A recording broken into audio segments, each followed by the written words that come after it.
ఓం నమ శివాయ శ్రీమాత్రే నమ. మిత్రులకి శ్రేభిలాషులకి అలాగే నన్ను ఇంతగా ఆదరిస్తున్న యూట్యూబ్ ప్రేక్షకులందరికీ కూడా పేరు పేరు ధన్యవాదాలు. మిత్రులారా, మీ అందరికీ పరాదేవత ఎల్లవెల్లా మీతో ఉండి మీ మనోవాంఛ నెరవేర్చాలని మనస్ఫూర్తిగా కోరుకుంటున్నాను. ఈరోజు మనం పూజలు, మొక్కులు, నియమాల గురించి చాలామంది భయపడుతూ ఉంటారు. మనకి వీటి గురించి ఎక్కడన్నా వివరణ ఉందా అంటే ఉంది. ఇది పరాశర స్మృతి అనే గ్రంథంలో ఒక వర్ణన ఉంది. మనం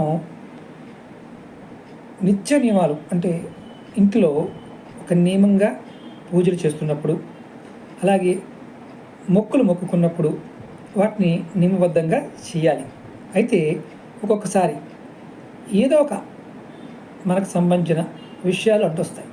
అప్పుడు ఈ పూజలు కానీ, మొక్కులు కానీ, ప్రదక్షిణలు కానీ ఇలాంటివి చేయవలసి వచ్చినప్పుడు ఏంటంటే కొంత సగం చేసిన భయాలు ఉంటాయి. అమ్మో, సగం చేశాను, కొద్దిగా చేశాను, ఏమవుతుందనే భయం ఉంటుంది. వాటికి ఈ పరాశర స్మృతి ఏం చెప్తుందంటే, ఇంట్లో అయితే కనుక మనం ఏది చేసినా సంపూర్ణంగా చేయాలి, మధ్యలో ఆపేయకూడదు ఒకటి. అలాగే మనం తెలిసిన వారింటికి వెళ్ళినప్పుడు సగం చేసినా ఫలితం ఉంటుంది. అంటే పూజలో సగంలో ఉన్నాక సడన్గా మనకి ఏదో అవసరం వచ్చింది, లేచి వచ్చాం, ఫలితం ఉంటుంది. అలాగే దూర ప్రాంతాలకు వెళ్ళవలసి వస్తే సగం చేసిన ఫలితం ఉంటుంది.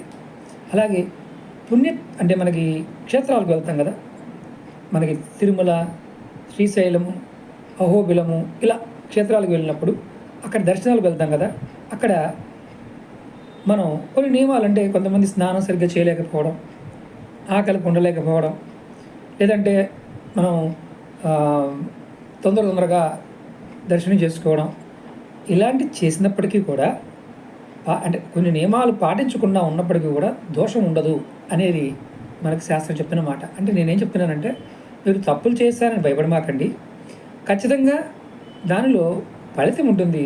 ఈ పూజలు కానీ మొక్కుల విషయంలో ఇలా మనం అటు ఇటైనా ఇబ్బంది లేదు అని శాస్త్రం చెప్తున్నమాట. మీరు ఎవరైనా ఈ గ్రంథాన్ని చదివినట్టు ఉంటే కనుక ఖచ్చితంగా కామెంట్ చేయండి. ఓకే మిత్రులారా, వీడియో నచ్చినట్లయితే లైక్ చేయండి, ఛానల్ సబ్స్క్రైబ్ చేసుకోండి, పక్కనే ఉన్న గంట సింబల్ని యాక్టివేట్ చేసుకొని 10 మంది మిత్రులకి ఈ వీడియోని షేర్ చేయండి. ఓం నమః శివాయ శ్రీమాత్రే నమః.